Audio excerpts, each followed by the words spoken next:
Hello, welcome back to another video. My name is Tracy Smalls DeLeston, an author and certified life coach. In this video on today, I will be answering a question as far as my opinion is concerned through the lens of myself.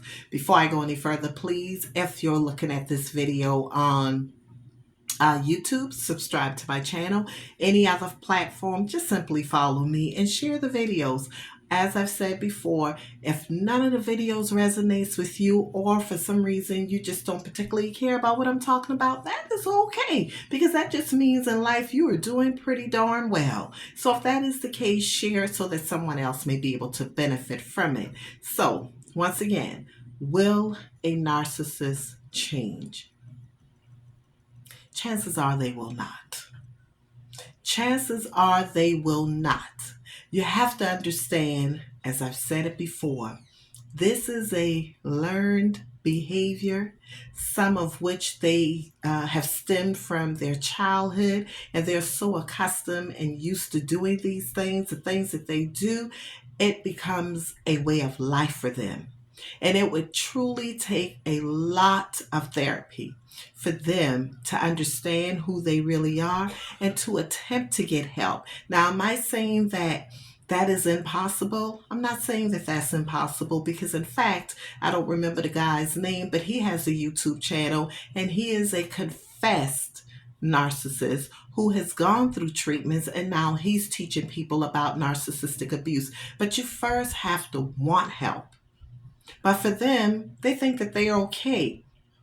They love it because it's the thrill of things, being able to get over on someone. A person who is not happy within themselves, and a person feels like who feels like they are worthless, when they are able to really get over on someone else, that's like medicine to them.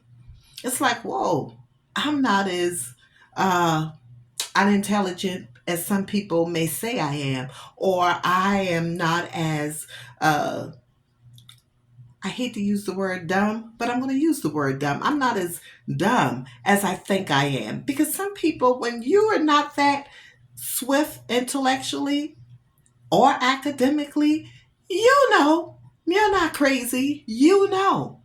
But just because what they don't understand is, just because you may not be good in that area doesn't mean that you don't have to be great in other areas. You could be extremely great in other areas, but that's not who they are.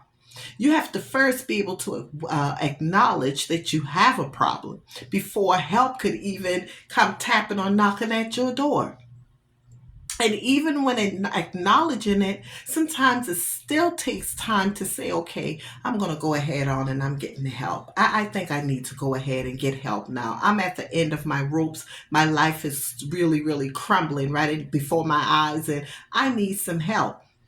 So until it gets to that point, you're wishing and you're hoping that this person will change. Why would you sit back decades? And yes, some people are in relationships with them for years and years and years. Why should you continue to put yourself in that position? Keep your peace, or put your peace on hold, put your life on hold, and just go through the motions on a wish that may never come true. It may never come true.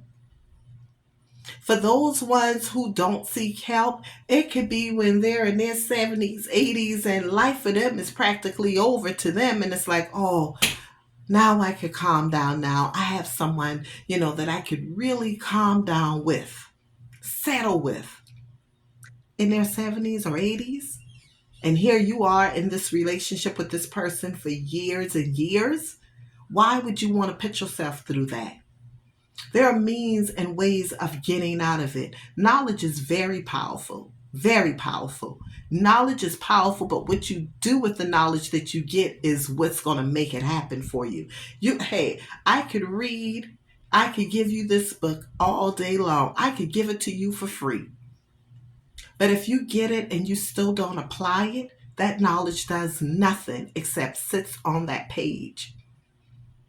So to answer the question once again, they will not change unless they get help.